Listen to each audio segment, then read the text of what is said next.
Cory Booker vs. Josh Hawley, Criminal Justice Reform. A short story of humanity, hope, and a second chance. The rusted door of cell B 204 creaked open with a long, tired sigh. Behind it stood a man whose name once echoed through the streets of Newark like a whisper of hope, now reduced to a number stitched onto a faded uniform. Malik Thomas had been incarcerated for nearly 17 years, more than half his life gone, traded for a crime he didn't commit. Not fully. Not entirely. Not the way the court painted it.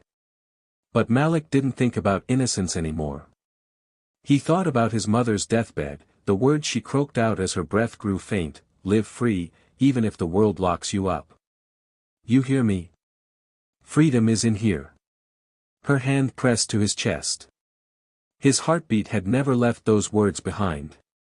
That day, like so many others, began with the metallic clatter of guards, the shuffle of weary feet, and the silence of men broken long ago. But today was different. Whispers spread.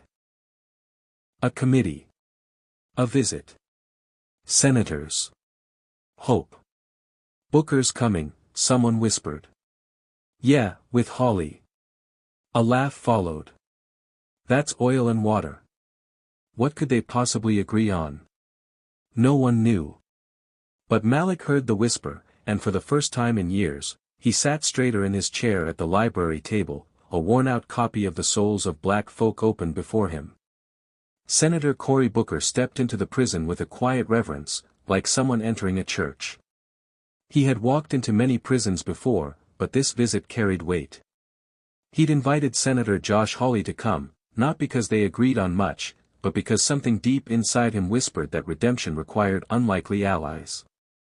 Hawley, stoic and calculated, adjusted his tie as the metal detectors buzzed behind him. Still not sure what good this visit will do, he muttered, glancing sideways. Booker smiled. Maybe none. Or maybe everything. As they walked through the corridors, guided by the warden, they passed murals painted by inmates. One wall told the story of a phoenix rising, layers of ash transforming into wings. Booker paused, his fingers grazing the painted feathers. That's Malik's, the warden said. Malik? Hawley asked. One of the inmates. Grew up in Newark. Been here since he was 19. Model prisoner. Teaches art, mentors the young ones. Hawley's brow furrowed. And he's here for what? Armed robbery. No fatalities. No weapon found. But he was with the wrong crowd. Judge didn't go easy. 3-strike rule. Booker didn't speak. He turned toward the classroom ahead, where inmates sat around tables, waiting. When Malik saw them enter, he didn't flinch. He kept drawing, his pencil tracing the outline of a dove in flight. He had drawn hundreds. Some said they were his way of forgiving the world, one feather at a time. Booker greeted the group warmly, pulling up a chair and sitting among them like an old friend.